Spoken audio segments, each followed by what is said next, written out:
LGB. LGB. LGB. LGB. They say LGB everywhere I go. LGB. What it means, I don't know. LGB. Whatever it is.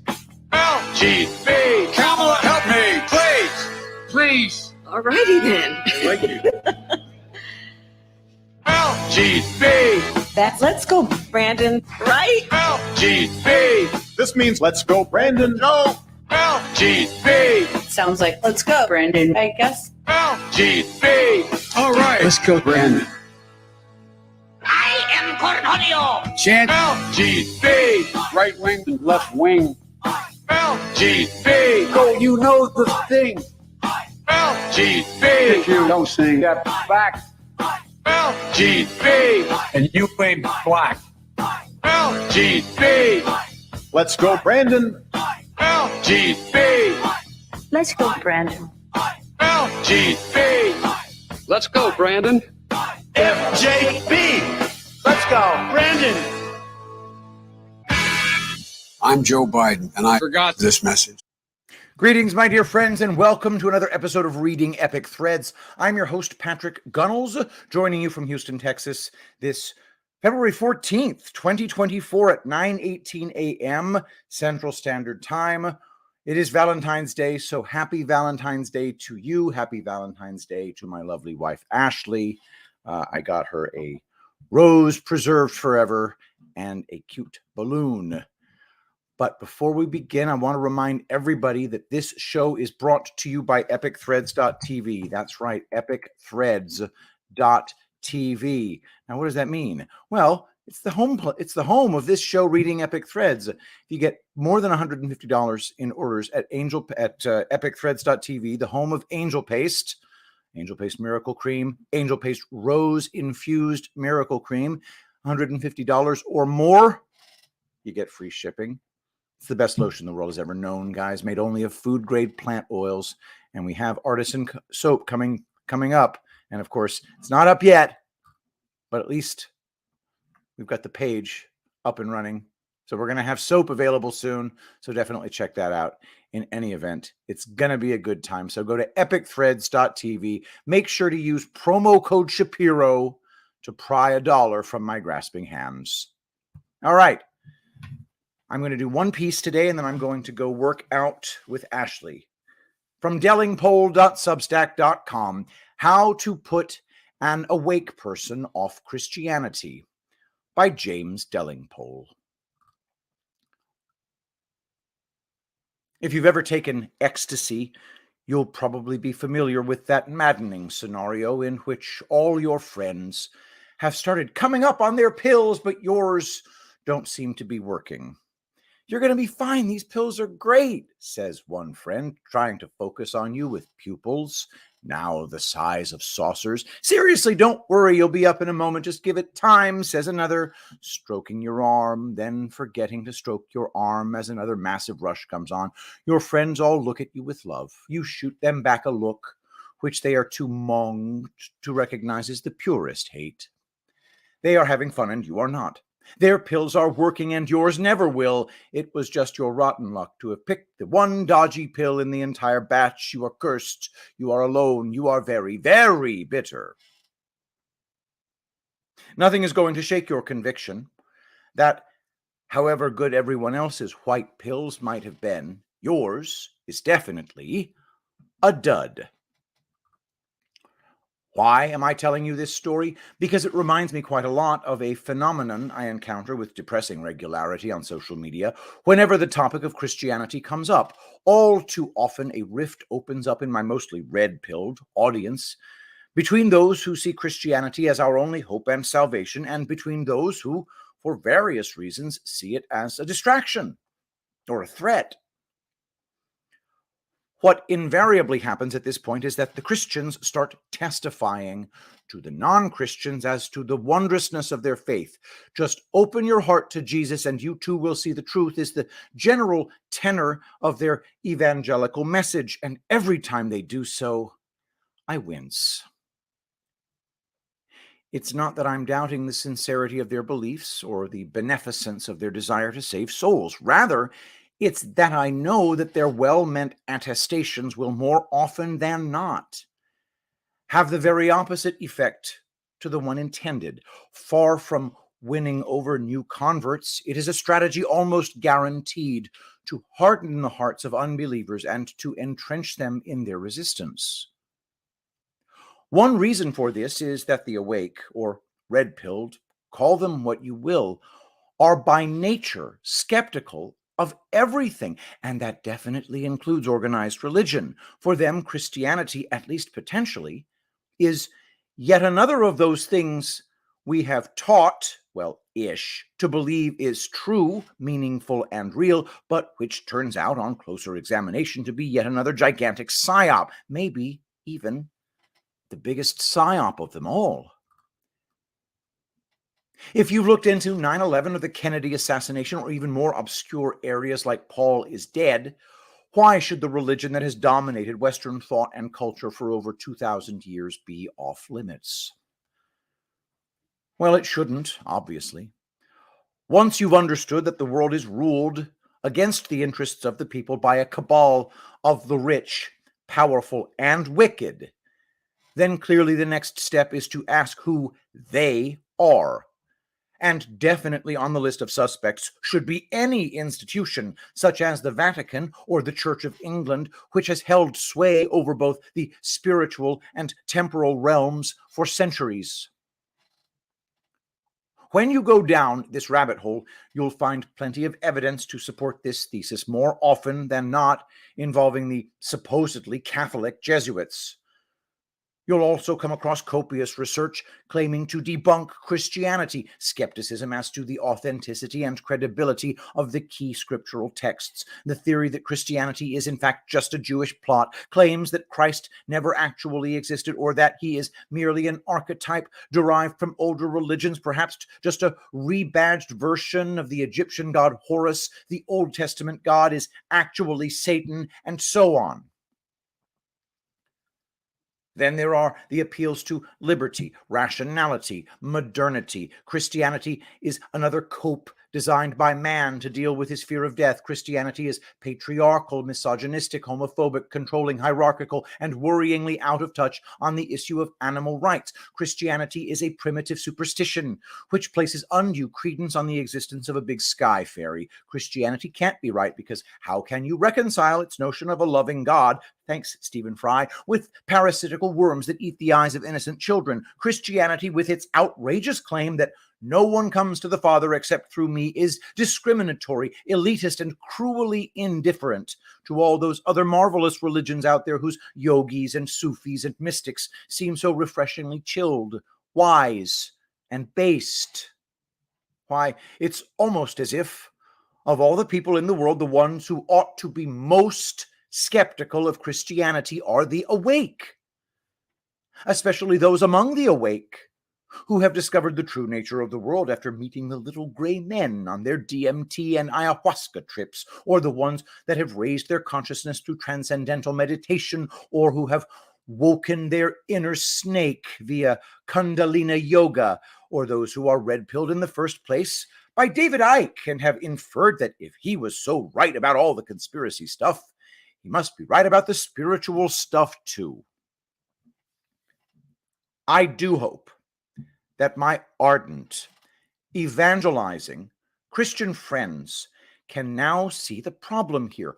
When you tell defiantly atheist, or at least non-Christian awake people that, well, Christianity has been great for me, or red flag to a bull, this one, that you are going to pray for them, you are not doing your cause any favors. As far as your reluctant potential convert is concerned, you're saying the equivalent of, trust me, bro, the Twin Towers really were brought down by a man in a cave. I feel it in my bones. And anyway, the 9/11 Commission said so.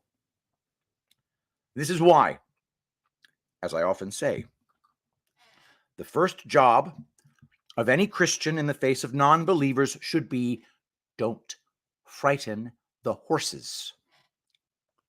Coming on too strong to a non-Christian is like coming on too strong to someone you fancy. More often than not, the effect is repellent. Of course, I recognize that for some non-believers, even the merest mention of Christianity qualifies as coming on too strong. For example, whenever I have one of my podcast chats with my brother Dick about our latest adventures in Christianity, there will always be the odd complaint in the Rumble comments about how boring it is and why can't we talk about something else? My Christian answer to such people is, fuck you and the horse you rode in on. Or maybe if I'm in a more polite mood, why not go and listen to trigonometry instead? I'm sure you'll find it much more up your street. This isn't a religion thing, nor is it heaven forfend, an evangelizing thing. Rather, it's the entire point of my podcast, as ought to be bleeding obvious by now, is authenticity. My house, my rules. If you don't like me talking about Christianity or fox hunting or my memories of Oxford or my interrupting the podcast to take a call from my daughter wanting more money or to let the cat through the window or to put the dog out or hearing Dick talk about military reenactment or World of Tanks, I'm not going to go, oh, that's a good point you make there. From now on, I'm going to talk about veganism, Tartaria, and the fact that we're living in a simulation. Will that do you? No. The reason I do mention Christianity now and again is that I find the subject fascinating. Indeed, it may be the rabbit hole to end all rabbit holes. Certainly, it ought to be at least of passing interest to any vaguely curious person, all of which all the awake people are by definition, because it addresses or claims to address all the big questions. Where did we come from? Why are we here? What happens afterwards? Awake people who happen to be atheists may think that they have a right to duck out of that first question.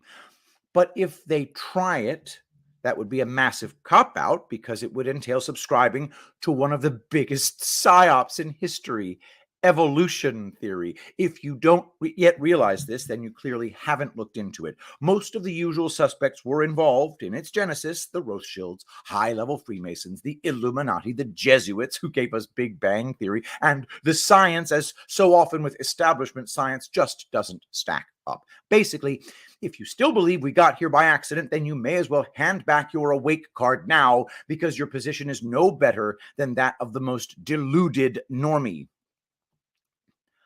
I'm not saying evolution theory is a busted flush, therefore Genesis is correct. What I am saying is, given that evolution theory is as credible as the moon landings, then you're going to need a more plausible alternative. It seems to me, correct me if I'm wrong, that whether you believe it all came about because of aliens or cosmic rays or whatever else, you're still ultimately going to have to acknowledge that somewhere, somehow, the originator of all this stuff was some kind of creator. Once you've accepted, as logically you must, that the world and everything in it is some manner of supernatural creation, then you can no longer opt out. You have to pick a side. For some, the decision may already have been made. If you were born, say, Muslim or Hindu, you might well feel spiritually or culturally committed to the religion you've got. But my argument here isn't addressed to the minority in such a category. Rather, it's addressed, well, mainly at that hefty contingent among the awake who are either undecided about or actively hostile towards the notion that Christianity is the answer to our current predicament.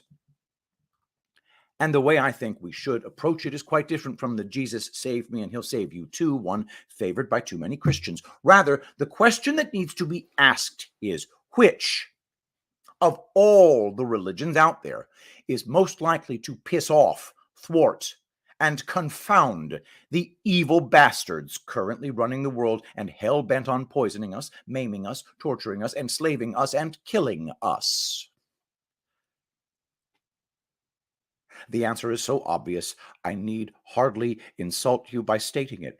Anyone who has spent any time at all down the rabbit hole will eventually find themselves in the bone-littered, blood-stained tunnels that lead them into chambers like adrenochrome, satanic ritual abuse, 33rd degree, Baphomet, Babylonian mystery religions, Sabbatean Frankism, Illuminati, and so on. Some are blatant in their evil, some address it more subtly, and they don't all involve exactly the same belief system. But there's one thing they all have in common. The Christian God is their most bitter enemy.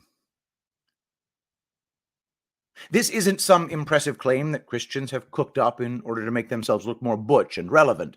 I doubt there's a Christian anywhere who would actually have chosen to live in a world where trillionaires and their minions rape and murder small children because it's their way of getting one over the big guy that they hate. But that is the deal. We know it's the deal because former Illuminati bagmen have told us so, because satanic ritual abuse victims and even former satanic high priests and priestesses have told us so. Scripture is quite explicit on this score. Children have a special place in God's heart. Matthew 18 tells us, "But whoso shall offend one of these little ones which believe in me, it were better for him that a millstone were hanged about his neck, and that he were drowned in the depth of the sea." Violating this principle is just one of the ways that the rulers of the darkness of this world get their kicks. Ye shall know them by their fruits, Jesus tells us earlier in the same gospel. And it's not as though they don't give us the most massive clues as to their spiritual affiliations. The occult symbolism at the Super Bowl, all those celebrity photos displaying the concealed hand, the one eye, the hushed lips, the devil's horns, the Baphomet Halloween costumes, the red Kabbalah bracelets, and for those deeper down the rabbit hole with eyes to see, the gobsmackingly bizarre yet vauntingly blatant phenomenon of elite transgender inversion. None of this stuff is accidental. They're not engaging in it just for the shits and giggles. It's carefully thought through, and it has a profound spiritual purpose, which is well described in the Bible, from the Tower of Babel to God's repeated injunctions against the Canaanite practice of putting children in the fire. It is about the eternal war by the fallen angels on God's creation, and ultimately about actually replacing it with a sick, man-made simulacrum of the divine. Hence, transhumanism, hence the attempts to bypass our natural immune system with supposedly all healing vaccines, hence the suppression of natural remedies and their replacement with synthetic ones. Once you understand the fundamental principles underlying the apparently disparate policies being inflicted on us by the powers that be, from the blood sacrifice of endless engineered wars to the confiscation and destruction of fertile farmland, it all makes total sense in a way it never quite will if you choose to view the world purely in non-spiritual material terms. You may not choose to believe in God, but the rulers of the darkness of this world most certainly do.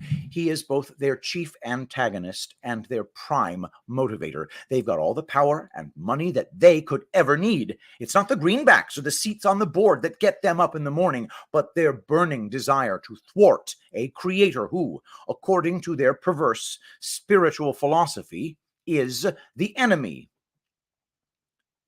The terms of this eternal conflict are set out right at the beginning in Genesis 3, when the serpent whispers to Eve that if only she and Adam eat the forbidden fruit, then your eyes shall be opened and ye shall be as gods. So, where Christians see themselves as subordinate to God, here is an apparently more tempting alternative that if you follow the serpent's path, you actually get to be God. Well, God-ish. Note that the G in Satan's offering, and this should be a warning clue, is lowercase. Herein lies the trap for so many, awake and non-awake alike. but perhaps most especially for the awake, because it's a message so perfectly attuned to their skepticism of authority, to their powerful sense of curiosity, and to their understandable conviction that with just a bit more research, a bit more deployment of their mighty, no-nonsense intellect, they can finally get to the truth. Which is why so many of the most brilliant people in history have bought into the serpent's lie. Why not? On the face of it, it makes so much more sense. Who, after all, would choose the subservience, apparent passivity, and all too often agonizing martyrdom of Christianity when the alternative is to join the elite group of clever, rich people who've acquired the hidden knowledge by which they can transcend coach class and travel perpetually first? To answer that question, you only have to look at what these people do in order to get there. They must lie, deceive, live a double life, operate in secret, cut themselves off from and exploit those of their fellow humans who don't make the grade, develop facets of their personality, which most of us find instinctively discomforting, such as cunning and slyness and ruthlessness. And that's before you get onto the really dark stuff. That is James Delingpole. That's right. Delingpole.substack.com. Delingpole.substack.com. Don't forget to do a subscription for money if you can afford it. Delingpole is one of my favorites. It's one of Chris Paul's favorite too. We always look forward to it when he puts out a new article.